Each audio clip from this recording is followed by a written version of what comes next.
காலை விரைவுச் செய்திகளை பார்க்கலாம்.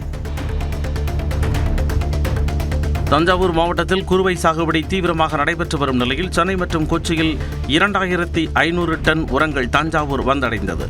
தலா 1250 டன் யூரியா மற்றும் காம்ப்ளெக்ஸ் உரங்கள் வந்த நிலையில் அவை லாரிகள் மூலம் திருவாரூர், நாகை, மயிலாடுதுறை மாவட்டங்களில் உள்ள கூட்டுறவு மற்றும் தனியார் விற்பனை கூடங்களுக்கு அனுப்பி வைக்கப்பட்டன. நீலகிரி மாவட்டம் கூடலூர் மற்றும் அதன் சுற்றுவட்டார பகுதிகளில் பெய்து வரும் கனமழையால் மக்களின் இயல்பு வாழ்க்கை பாதிக்கப்பட்டுள்ளது. கேரள மாநிலம் வயநாட்டில் அதி கனமழைக்கான ரெட் அலர்ட் விடுக்கப்பட்டுள்ள நிலையில் அதனை ஒட்டியுள்ள கூடலூரில் தொடர்ந்து மழை பெய்து வருகிறது. இடைவிடாமல் பெய்து வரும் கனமழையால் கடும் குளிர் நிலவுகிறது.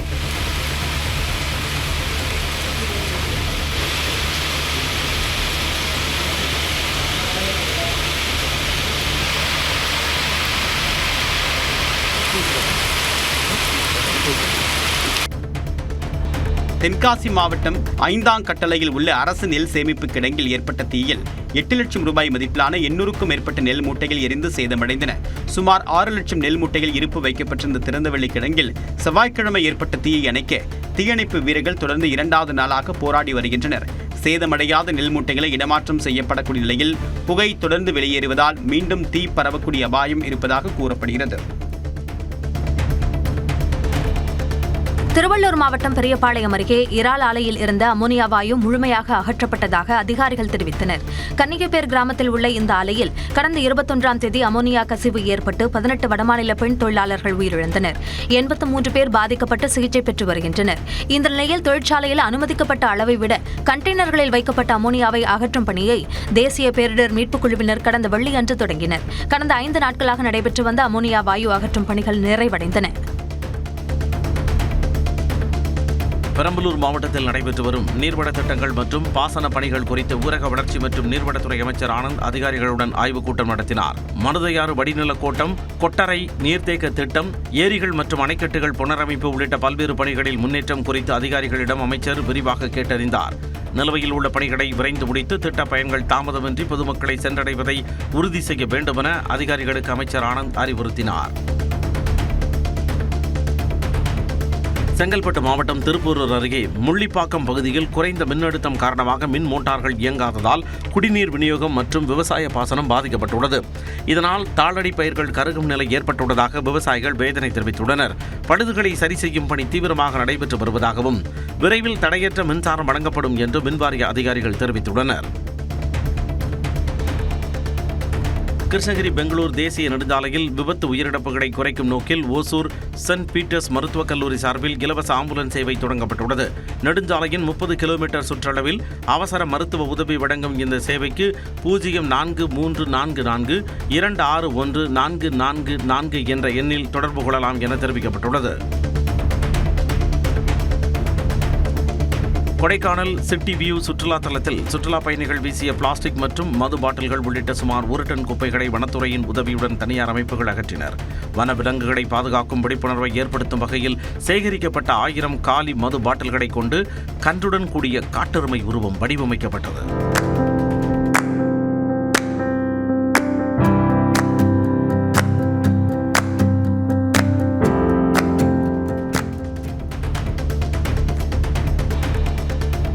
சேலம், தருமபுரி மற்றும் கிருஷ்ணகிரி மாவட்டங்களில் 200 வழக்குகளில் பறிமுதல் செய்யப்பட்ட 694 கிலோ 276 கிராம் கஞ்சா எடப்பாடி அருகே மருத்துவக் கழிவு அழிப்பு மையத்தில் வைத்து எரித்து அழிக்கப்பட்டது. சேலம் மாநகரில் 147 வழக்குகள், தருமபுரியில் 38 வழக்குகள், கிருஷ்ணகிரியில் 14 வழக்குகளில் பறிமுதல் செய்யப்பட்ட போதைப் பொருட்கள் அழிப்பு நடவடிக்கைக்கு உட்படுத்தப்பட்டன. சேலம் மாநகர காவல் ஆணையர் ஜோஷி நிர்மல்குமார் தலைமையில் சரக டிஐஜி, மாவட்ட காவல் கண்காணிப்பாளர்கள் மற்றும் போலீசார் முன்னிலையில் கஞ்சா அழிப்பு நடவடிக்கை மேற்கொள்ளப்பட்டது. சென்னை தலைமைச் செயலகத்தில் வேளாண்மை உழவர் நலத்துறை அமைச்சர் வினோத் கலந்துரையாடல் மூலம் விரிவாக்கம் என்ற புதிய திட்டத்தை தொடங்கி வைத்துள்ளார். இத்திட்டத்தின் கீழ் காணொலி வாயிலாக விவசாயிகளின் கேள்விகளுக்கு ஒரே இடத்தில் தீர்வு காண மாநில அளவிலான நிபுணர் குழு அமைக்கப்பட்டுள்ளது. இக்குழுவில் வேளாண்மை, தோட்டக்கலை, கால்நடை பராமரிப்பு, மீன்வளம் உள்ளிட்ட பல்வேறு துறைகளின் அதிகாரிகளும் பல்கலைக்கழக பேராசிரியர்களும் வங்கி நிபுணர்களும் இடம்பெற்றுள்ளனர். தொடக்க நிகழ்வில் ஒவ்வொரு மாவட்டத்தில் இருந்தும் 25 விவசாயிகளுடன் இக்குழுவினர் கலந்துரையாடி ஆலோசனைகளை வழங்கினர். நெல்லை பாளையங்கோட்டை மத்திய சிறை வாசலில் ஜாமீனில் வெளியே வந்த சரித்திர பதிவேடு குற்றவாளி பண்ணை ஐயப்பன் நிலுவையில் இருந்த பிடிவாரண்டின் அடிப்படையில் தனிப்பிரிவு போலீசாரால் மீண்டும் கைது செய்யப்பட்டார். கைது நடவடிக்கையின் பொழுது வழக்கறிஞர்களுக்கும் போலீசாருக்கும் இடையே தள்ளுமுள்ளு ஏற்பட்டதால் பரபரப்பு நிலவியது.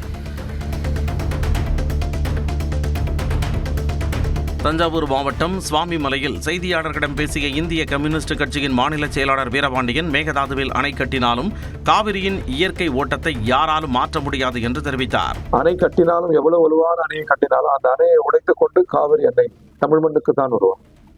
வேற எங்கேயும் திசை திருப்ப முடியாது. காவிரியின் திசை தமிழ் நோக்கி தான், டெல்டா நோக்கி தான். அந்த இயற்கை நீதியை மாற்றுகிற சக்தி கர்நாடக அரசுக்கும் இல்லை, ஒன்றிய அரசுக்கும் இல்லை. குத்தாலத்தில் பருத்தி மூட்டைகளை அடுக்க இடம் இல்லை என விற்பனை கூட அதிகாரிகள் கூறியதால் விவசாயிகள் மறியல் போராட்டம் நடத்தினர்.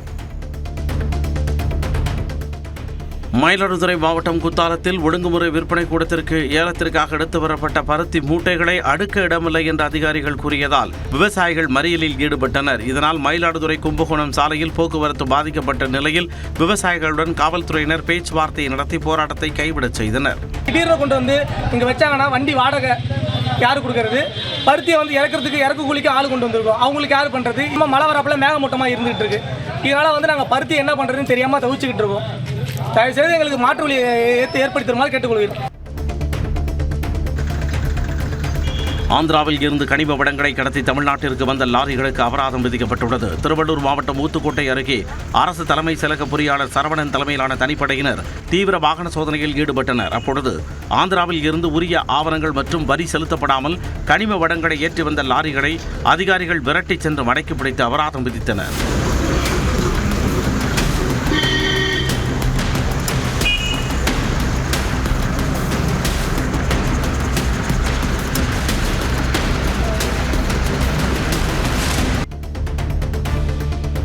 தருமபுரி மாவட்டம் தொப்பூர் அருகே போலி மருத்துவர் கைது செய்யப்பட்டார். கமலநத்தம் கிராமத்தில் முருகேசன் என்பவர் முறையான மருத்துவம் படிக்காமல் ஆங்கில மருத்துவ சிகிச்சை அளித்து வந்ததாக தெரிகிறது.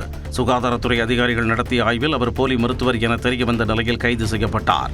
அவரிடமிருந்து மருந்து மாத்திரைகள் மற்றும் மருத்துவ உபகரணங்கள் பறிமுதல் செய்யப்பட்டன. ஏற்கனவே இருமுறை கைதாகியுள்ள அவர் மீண்டும் மருத்துவ தொழிலில் ஈடுபட்டது அதிர்ச்சியை ஏற்படுத்தியுள்ளது. திருவாரூர் மாவட்டம் திருத்துறைப்பூண்டி அருகே கீழ்குறுக்கை கிராமத்தில் அமைந்துள்ள நூற்றாண்டுகள் பழமையான மீனாட்சி அம்மன் சமேத சுந்தரேஸ்வரர் கோவிலில் மீனாட்சி சுந்தரேசர் திருக்கல்யாணம் நடைபெற்றது. திருக்கல்யாணத்திற்கு திருத்துறைப்பூண்டி மற்றும் சுற்றுவட்டார பகுதிகளைச் சேர்ந்த ஏராளமான பக்தர்கள் சீர்வரிசை எடுத்து வந்தனர். இதில் ஏராளமான பக்தர்கள் கலந்து கொண்டு சாமி தரிசனம் செய்தனர்.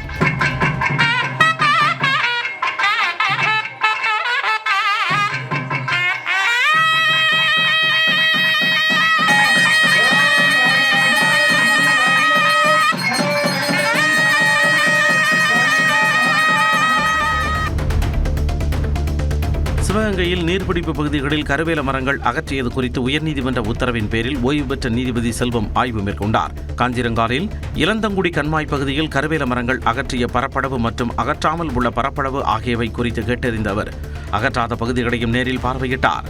அதனைத் தொடர்ந்து அரசு புறம்போக்கு மற்றும் தனியார் பட்டா நிலங்களில் கருவேல மரங்கள் அகற்றம் குறித்தும் ஆய்வு மேற்கொண்டார்.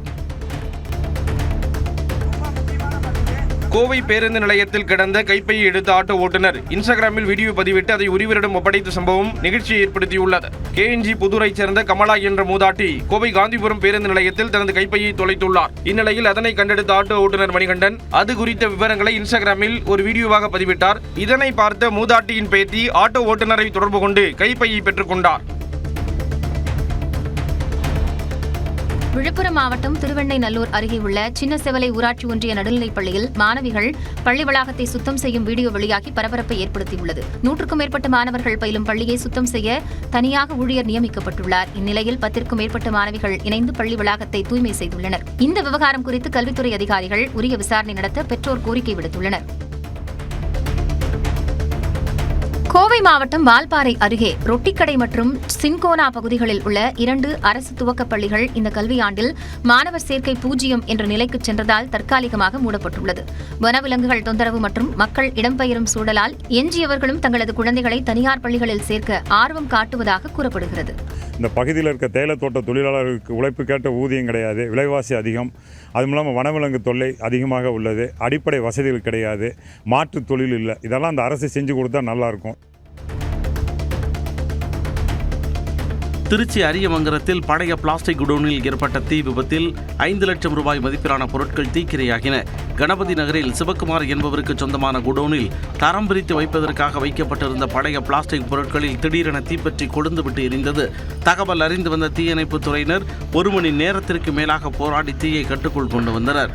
பிளாஸ்டிக் பொருட்களில் தீப்பற்றி எரிந்ததால் வெளியான நச்சுப் புகையினால் அப்பகுதி மக்கள் அவதிக்குள்ளாகினர்.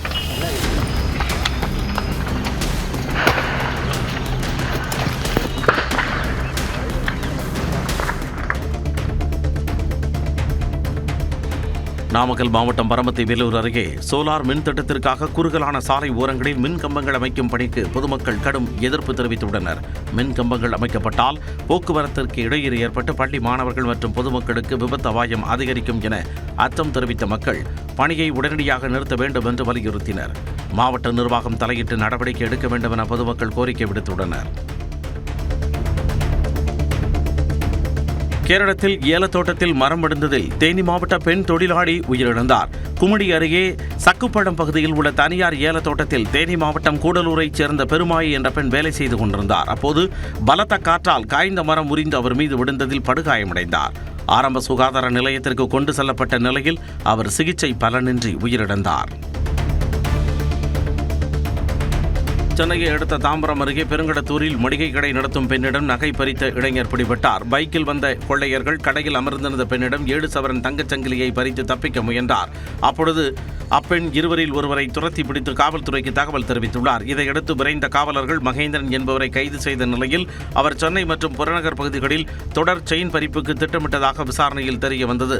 தப்பிய மற்றொருவரை தேடி வருகின்றனர். கொடைக்கானல் பூலத்தூர் பகுதியில் அரசு மதுபான கடை அருகே அனுமதியின்றி பார் நடத்தப்படுவதுடன் உயர்நீதிமன்றம் தடை விதித்த பிளாஸ்டிக் வாட்டர் பாட்டில்கள் மற்றும் டம்ளர்கள் விற்பனை செய்யப்படுவதாக குற்றச்சாட்டு எழுந்துள்ளது. சாலை எங்கும் பிளாஸ்டிக் கழிவுகள் குவிந்துள்ள நிலையில் சம்பந்தப்பட்ட அதிகாரிகள் உடனடி நடவடிக்கை எடுக்க வேண்டும் என பொதுமக்கள் வலியுறுத்தியுள்ளனர்.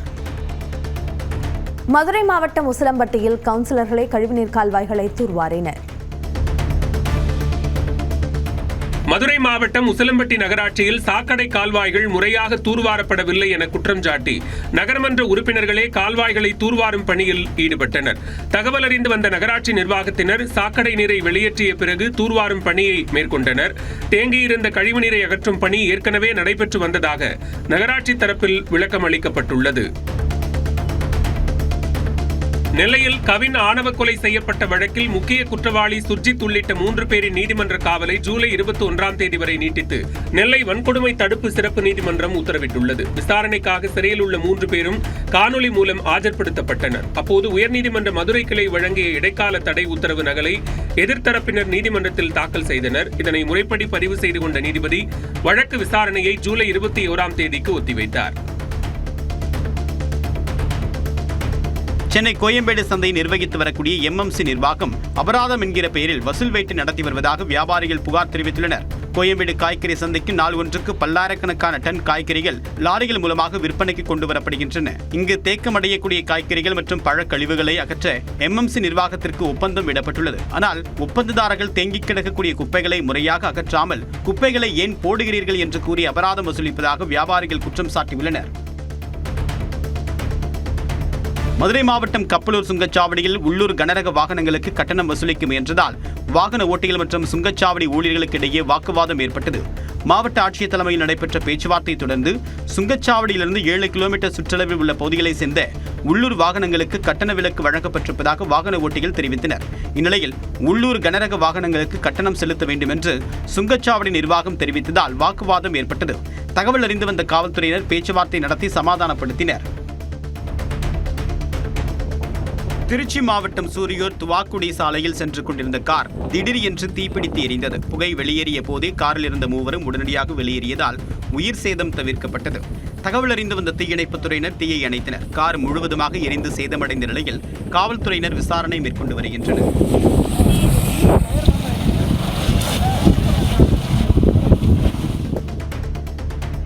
ராமநாதபுரத்தில் ராஜகாளியம்மன் கோவிலை இடிக்க எதிர்ப்பு தெரிவித்து பொதுமக்கள் மற்றும் இந்து முன்னணி அமைப்பினர் சாலையில் அமர்ந்து போராட்டத்தில் ஈடுபட்டனர். அரசு புறம்போக்கு இடத்தில் கோவில் அமைந்திருப்பதாக வந்த புகாரை தொடர்ந்து நகராட்சி அதிகாரிகள் காவல்துறை பாதுகாப்புடன் கோவிலை அகற்றச் சென்றனர். இதற்கு எதிர்ப்பு தெரிவித்த அந்த பொதுமக்கள் சாலை மறியல் போராட்டத்தில் ஈடுபட்டனர். அவர்களுடன் அதிகாரிகள் பேச்சுவார்த்தை நடத்தியதைத் தொடர்ந்து கோவிலை இடிக்கக்கூடிய பணி நிறுத்தப்பட்டது. விருதுநகர் அரசு மருத்துவக் கல்லூரி மருத்துவமனையில் 1 கிலோவிற்கும் குறைவான எடையுடன் பிறந்த 5 பச்சிளம் குழந்தைகள் கங்காரு அரவணைப்பு சிகிச்சை மூலம் உடல் எடையை அதிகரித்த மருத்துவக் குழுவிற்கு பாராட்டு குவிந்து வருகிறது. 5 பெண்களுக்கு கடந்த 2 மாதங்களுக்கு முன்பு 720 கிராம் முதல் 950 கிராம் வரை எடையுள்ள குழந்தைகள் பிறந்தன. இந்த குழந்தைகளுக்கு செயற்கை சுவாசம் உள்ளிட்ட சிறப்பு சிகிச்சைகள் வழங்கப்பட்டன. தற்போது அனைத்து குழந்தைகளும் 1 கிலோ 200 கிராம் எடையை எட்டியுள்ளன. சேலம் மேட்டூர் அணையின் நீர்மட்டம் 76 அடியாக சரிந்ததால் பன்னவாடி பரிசல் துறை பகுதியில் நீரில் மூழ்கியிருந்த கிறிஸ்தவ தேவாலய கோபுரம் வெளியே தெரிய தொடங்கியிருக்கிறது.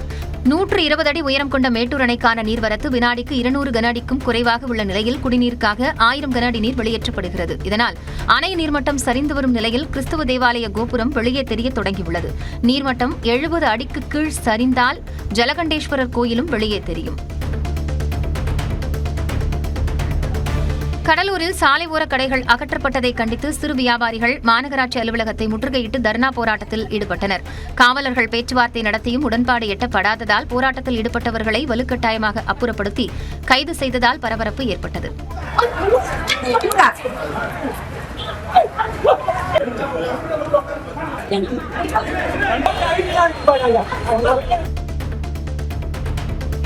திருச்சி மாவட்டம் மணப்பாறை அருகே கழிவுநீர் உந்துதல் நிலையம் அமைக்க கிராம மக்கள் எதிர்ப்பு தெரிவித்ததால் பணி நிறுத்தப்பட்டது. துவரங்குறிச்சி அருகே மலம்பட்டியில் 6 கோடியே 53 லட்சம் ரூபாய் மதிப்பீட்டில் கசடு கழிவுநீர் சுத்திகரிப்பு நிலையம் அமைக்கும் பணிகள் நடைபெற்று வந்தன. இதற்காக பொன்னம்பட்டி ஊர்னிக்குளம் அருகே கழிவுநீர் உந்துதல் நிலையம் அமைத்து அங்கிருந்து சுத்திகரிப்பு நிலையத்திற்கு அனுப்புவதற்காக பள்ளம் தோண்டும் பணி நடைபெற்றது. இதற்கு அந்த பகுதி மக்கள் எதிர்ப்பு தெரிவித்து அதிகாரிகளுடன் வாக்குவாதத்தில் ஈடுபட்டதால் பணி நிறுத்தப்பட்டது. தூத்துக்குடி மாவட்டம் எட்டயபுரம் சார்பதிவாளர் அலுவலகத்தில் லஞ்சம் முறைகேடு புகார்கள் எழுந்துள்ளதால் எட்டயபுரம் சார்பதிவாளர் மீது நடவடிக்கை எடுக்க கோரி மார்க்சிஸ்ட் கம்யூனிஸ்ட் கட்சியினர் ஆர்ப்பாட்டத்தில் ஈடுபட்டனர். லஞ்சம் முறைகேடு, பொதுமக்களிடம் மரியாதையற்ற நடத்தை, பத்திரப்பதிவுகளில் பாரபட்சம் உள்ளிட்ட பல்வேறு புகார்கள் தொடர்ந்து எழுந்து வருவதாகவும் சம்பந்தப்பட்ட சார்பதிவாளர் மீது உடனடியாக நடவடிக்கை எடுக்க வேண்டும் எனவும் வலியுறுத்தி கண்டன கோஷங்களை எழுப்பினர். விருதுநகரில் காமராஜர் பிறந்தநாள் விழாவை முன்னிட்டு சிலைக்கு அபிஷேகம் செய்வதற்காக கிருஷ்ணகிரி KRB அணையிலிருந்து புனித நீர் சேகரிக்கும் பணியில் பெண்கள் ஈடுபட்டனர். பல்வேறு அணைகளிலிருந்து சேகரிக்கப்பட்ட புனித நீரை கொண்டு காமராஜரின் திருவுருவ சிலைக்கு அபிஷேகம் நடைபெறவுள்ளது. இதையொட்டி கிருஷ்ணகிரி KRB அணையிலிருந்து முக்கிய நிர்வாகிகள் முன்னிலையில் புனித நீர் சேகரிக்கப்பட்டது. பெரம்பலூர் மாவட்டம் ஆலத்தூர் ஊராட்சி ஒன்றியத்திற்குட்பட்ட பகுதிகளில் நடைபெற்று வரும் வளர்ச்சித் திட்டப் பணிகளை ஊரக வளர்ச்சி மற்றும் நீர்வளத்துறை அமைச்சர் ஆனந்த் பார்வையிட்டு ஆய்வு செய்தார். அப்போது நாரணமங்கலம் ஊராட்சியில் மகாத்மா காந்தி தேசிய ஊரக வேலை உறுதி திட்டத்தின் கீழ் அமைக்கப்பட்டுள்ள புதிய மரக்கன்றுகளின் வளர்ச்சி மற்றும் பராமரிப்பு பணிகள் குறித்து சம்பந்தப்பட்ட அலுவலர்களிடம் கேட்டறிந்தார். இதையடுத்து மருதையாற்றின் குறுக்கே சாத்தனூர் கவுகாநத்தம் சாலையில் கட்டப்பட்டு வரும் புதிய உயர்மட்ட பாலத்திற்கான பணிகளை பார்வையிட்டார்.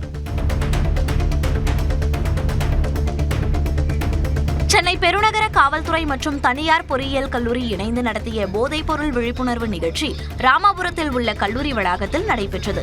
இந்த விழிப்புணர்வு நிகழ்ச்சியில் சென்னை பெருநகர காவல் ஆணையர் அமல்ராஜ் முதன்மை விருந்தினராக கலந்து கொண்டு சிறப்புரையாற்றினார். அப்போது பேசிய அவர், போதை பழக்கத்தினால் தனிமனித வாழ்வில் ஏற்படும் பாதிப்புகள் குறித்து மாணவர்கள் விழிப்புணர்வுடன் கவனமாக இருக்க வேண்டும் என அறிவுறுத்தினார். இதில் காவல்துறை அதிகாரிகள் மற்றும் 800க்கும் மேற்பட்ட கல்லூரி மாணவர்கள் கலந்து கொண்டனர். காரைக்குடியில் திடீரென பெய்த மழையால் சாலைகளில் மழைநீர் பெருக்கெடுத்து ஓடியது. சிவகங்கை மாவட்டம் காரைக்குடியில் திடீரென பெய்த மழையால் சாலைகளில் மழைநீர் பெருக்கெடுத்து ஓடியது. கடந்த ஒரு வாரமாக வெயிலின் தாக்கம் அதிகமாக இருந்த நிலையில் திடீர் மழையால் குளிர்ந்த காற்று வீசி மக்கள் மகிழ்ச்சி அடைந்துள்ளனர். காரைக்குடி நகர் பகுதிகள், அமராவதி புதூர், தேவக்கோட்டை உள்ளிட்ட பல்வேறு பகுதிகளில் மழை பெய்தது. இதனால் சாலைகளில் இருபுறமும் மழைநீர் பெருக்கெடுத்து ஓடியது.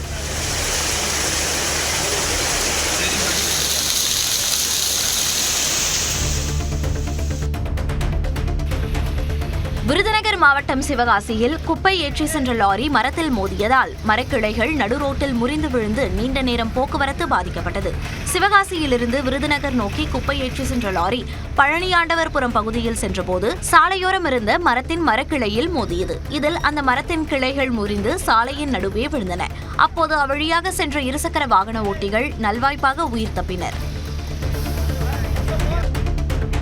மதுரை வைகை ஆற்றில் ஆகாய தாமரையை அகற்றக்கூடிய பணியில் ஈடுபட்டிருந்த தனியார் தொண்டு நிறுவனத்தினருக்கும் பொதுப்பணித்துறை அதிகாரிகளுக்கும் இடையே வாக்குவாதம் ஏற்பட்டது.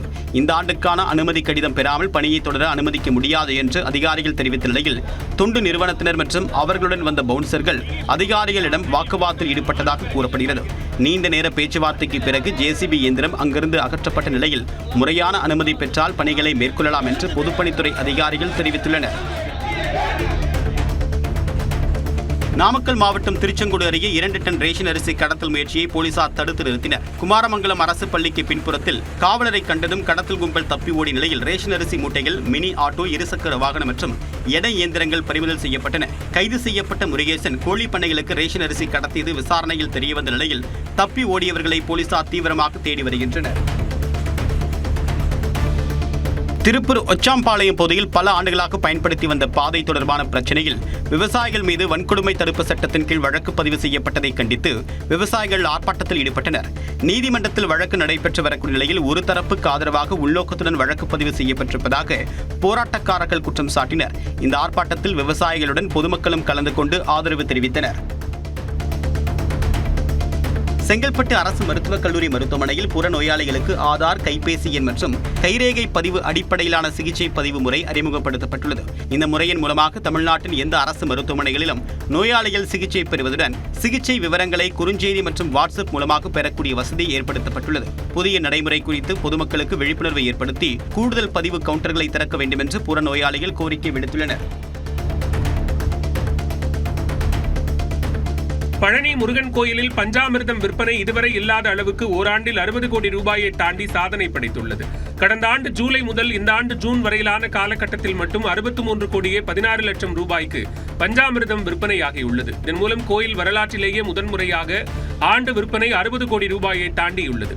2021, 2022 ஆண்டில் 29 கோடி ரூபாயாக இருந்த விற்பனை தற்போது இரட்டிப்புக்கும் மேலாக உயர்ந்து புதிய உச்சத்தை எட்டியுள்ளது.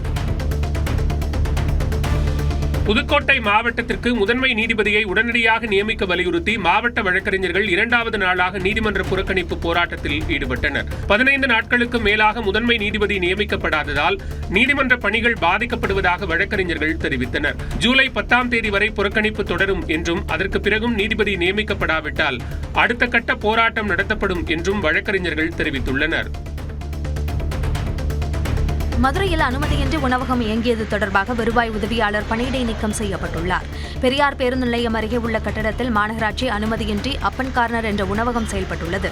இதுகுறித்து ஆட்சியர், ஆணையர் ஆகியோர் ஆய்வு செய்தனர். அதன் பிறகு உணவகம் செயல்பட்டது தொடர்பாக மாநகராட்சி அலுவலகத்திற்கு தகவல் அளிக்காததால் வருவாய் உதவியாளர் பாபு பணியிடை நீக்கம் செய்யப்பட்டார். மேலும் 5 அலுவலர்களுக்கு விளக்கம் கேட்டு நோட்டீஸ் அனுப்பப்பட்டுள்ளது. திருவாரூர் அரசு மருத்துவக் கல்லூரி மருத்துவமனையில் சிகிச்சை பெற்று வரக்கூடிய தொழிலாளி ஒருவரை தாவேகா நிர்வாகிகள் நேரில் சந்தித்து நலம் விசாரித்தனர். இதனை வீடியோவாக பதிவு செய்து சினிமா பாடலுடன் சமூக வலைதளத்தில் ரீல்ஸாக வெளியிட்டது சர்ச்சையை ஏற்படுத்தியுள்ளது. கோவை மாவட்டம் பொள்ளாச்சி மற்றும் வால்பாறை சுற்றுவட்டார பகுதிகளில் பரவலாக கனமழை பெய்ததால் ஆறுகளில் தண்ணீர் வரத்து அதிகரித்துள்ளது. காலை முதல் தொடர்ந்து பெய்த கனமழையால் கடும் குளிர் நிலவியதுடன் பொதுமக்களின் இயல்பு வாழ்க்கை பாதிக்கப்பட்டது. மேலும் கூழாங்கல் உள்ளிட்ட ஆறுகளில் தண்ணீர் வரத்து அதிகரித்துள்ளதால் கரையோரத்திற்கு மக்கள் செல்ல வேண்டாம், கால்நடைகளை மேய்ச்சலுக்கு அழைத்து செல்ல வேண்டாம், துணிகளை துவைக்க ஆற்றில் இறங்க வேண்டாம் என அறிவுறுத்தப்பட்டுள்ளது. கொமக்கம்பேடு பகுதியில் திருநென்றவூரிலிருந்து தாமரைப்பாக்கம் நோக்கி சென்ற அரசு பேருந்து டயர் பஞ்சரானதால் கட்டுப்பாட்டை இழந்து சாலை தடுப்பின் மீது மோதி விபத்துக்குள்ளானது.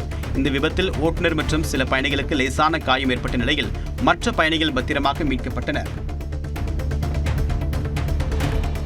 விழுப்புரம் மாவட்டம் விக்கிரவாண்டி வட்டம் ஒரத்தூர் கிராமத்தில் பட்டா மாறுதல் உள்ளிட்ட பணிகளுக்காக லஞ்சம் பெற்று சேவை வழங்கவில்லை என்று குற்றம் சாட்டி கிராம நிர்வாக அலுவலரை பொதுமக்கள் முற்றுகையிட்டு வாக்குவாதத்தில் ஈடுபட்டனர். முதலில் மறுத்த கிராம நிர்வாக அலுவலர் பிறகு பணம் பெற்றதை ஒப்புக்கொண்டதாக கூறப்படுகிறது. லஞ்சம் வாங்குறது குற்றமா இல்லையா? வாங்குனீங்களா இல்லையா? உண்மையா இல்லையா? லஞ்சம் வாங்குனீங்க? எவ்வளவு வாங்குனீங்க? 5000 லஞ்சம் வாங்குறீங்க. சிவகங்கை மாவட்டம் சிங்கமுனரி அருகே பிரான்மலையில் பட்டப்பகலில் வீட்டின் பூட்டை உடைத்து 60 கிராம் தங்க நகைகள், வெள்ளி கொலுசு மற்றும் 90,000 ரொக்க பணம் கொள்ளையடிக்கப்பட்டுள்ளது. காந்தி நகரைச் சேர்ந்த ராஜா சித்ரா தம்பதியினர் வீட்டை பூட்டிவிட்டு கூலி வேலைக்கு சென்றிருந்தனர். அப்போது வீடு திறந்து கிடப்பதாக அக்கம் பக்கத்தினர் தகவல் தெரிவித்ததை தொடர்ந்து அவர்கள் வீட்டிற்கு வந்து பார்த்தபோது பீரோ உடைக்கப்பட்டு நகை பணம் கொள்ளையடிக்கப்பட்டது தெரியவந்தது. இதையடுத்து காவல்துறையில் புகார் அளித்த நிலையில் விசாரணை நடைபெறுகிறது. தூத்துக்குடி மாநகராட்சிக்கு உட்பட்ட திருவள்ளூர்புரம் பகுதியில் திடீர் தீ விபத்து ஏற்பட்டு 5க்கும் மேற்பட்ட வீடுகள் எரிந்து நாசமாகின.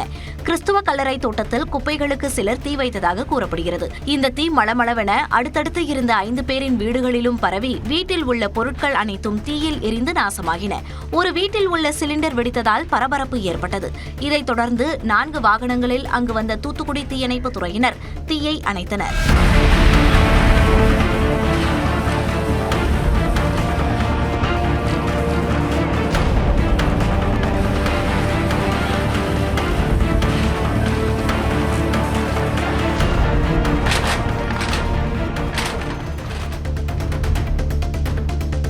நீலகிரி மாவட்டம் முதுமலையிலிருந்து கர்நாடக மாநிலம் செல்லக்கூடிய பந்திப்பூர் சாலையில் சரக்கு வாகனங்களை நாள்தோறும் வழிமறிக்கும் காட்டு யானையால் வாகன ஓட்டிகள் அச்சமடைந்துள்ளனர். சரக்கு வாகனங்கள் இரவு நேரத்தில் செல்லும்போது சாலையில் வந்த யானை 2 லாரிகளை அடுத்தடுத்து வழிமறித்து உணவுப் பொருட்களை எடுக்க முயற்சித்தது. ஆனால் லாரி ஓட்டுநர்கள் வேகமாக யானையிடமிருந்து தப்பித்துச் சென்றனர். சேலம் கோட்டை மாரியம்மன் கோயிலில் காணிக்கையாக 13 லட்சம் ரூபாய் கிடைத்துள்ளது. 3 மாதங்களுக்கு ஒருமுறை திறக்கப்படும் 10 உண்டியல்கள் இந்து சமய அறநிலையத்துறை அதிகாரிகள் முன்னிலையில் திறக்கப்பட்டன. கோயில் வளாகத்தில் காணிக்கை எண்ணப்பட்டதில் ரொக்கமாக 13,62,000 ரூபாய் ரொக்கமும் 51 கிராம் தங்கம், 203 கிராம் வெள்ளிப் பொருட்கள் கிடைத்தன. மேலும் 11 வெளிநாட்டு பணங்களையும் பக்தர்கள் காணிக்கையாக செலுத்தியுள்ளனர். நாகை மாவட்டம் வேதாரண்யம் அருகே வாய்க்காலுக்குள் சிற்றுந்து கவிழ்ந்த விபத்தில் 15 பேர் காயமடைந்தனர். வேதாரண்யத்திலிருந்து புறப்பட்ட தனியார் சிற்றுந்து பன்னாள் நடுக்காடு பகுதியில் சென்று கொண்டிருந்தபோது ஓட்டுநரின் கட்டுப்பாட்டை இழந்து அருகில் இருந்த வாய்க்காலுக்குள் கவிழ்ந்தது. இதில் ஓட்டுநர், நடத்துனர் உட்பட மொத்தம் 15 பேர் காயமடைந்தனர். கொடைக்கானல் மற்றும் அதன் சுற்றுவட்டார பகுதிகளில் இடைவெளி விட்டு சுமார் 2 மணி நேரத்திற்கும் மேலாக மிதமான மழை பெய்தது. கொடைக்கானல் மலைப்பகுதியில் காற்றுடன் கூடிய மிதமான மழையும் ஒரு சில பகுதிகளில் சாரல் மழையாகவும் பெய்தது. குறிப்பாக கலையரங்கம், அப்சர்வேட்டரி, நாயுடுபுரம், மூஞ்சிக்கல், ஆனந்தகிரி, செண்பகனூர் உள்ளிட்ட நகரின் பல்வேறு இடங்களில் மிதமான மழை மற்றும் சாரல் மழை பெய்ததால் குளுமையான சூழல் நிலவியது.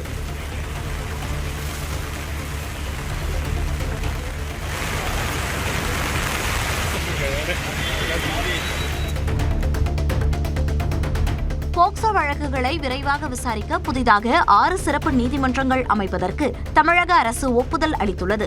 போக்சோ சட்டத்தின் கீழ் அமைக்கப்பட்ட சிறப்பு நீதிமன்றங்கள் எண்ணிக்கை குறித்த விவரங்களை தாக்கல் செய்ய கோரிய வழக்கில் உயர்நீதிமன்ற பதிவுத்துறை சென்னை உயர்நீதிமன்றத்தில் விளக்கம் அளித்தது. அதில் தென்காசி, ஈரோடு, திருப்பூர், திருச்சி மற்றும் கள்ளக்குறிச்சி ஆகிய இடங்களில் தலா 1 போக்சோ நீதிமன்றமும், சென்னையில் கூடுதலாக போக்சோ நீதிமன்றமும் அமைக்க ஒப்புதல் அளிக்கப்பட்டுள்ளதாக கூறப்பட்டுள்ளது. சிவகங்கை மாவட்டம் திருப்பத்தூர் அருகே காரையூரில் அய்யனார் கோவிலில் சுவாமி சிலைகளுக்கு கீழ் வைக்கப்பட்டிருந்த செம்பு தகடுகள் திருடப்பட்டுள்ளன. பூசாரி வழக்கம் போல் கோவிலை திறந்து சுவாமிகளுக்கு தீபாராதனை காண்பிக்கும் போது சுவாமி சிலைகள் பெயர்க்கப்பட்டு சேதப்படுத்தப்பட்டிருந்தன. இதையடுத்து காவல்துறைக்கு தகவல் அளிக்கப்பட்ட நிலையில் அவர்கள் வந்து மேற்கொள்ளப்பட்ட ஆய்வில் 8 தாமிர எந்திர தகடுகள் திருடப்பட்டிருப்பது தெரியவந்தது. இந்த சம்பவம் தொடர்பான விசாரணை மேற்கொள்ளப்பட்டு வருகிறது.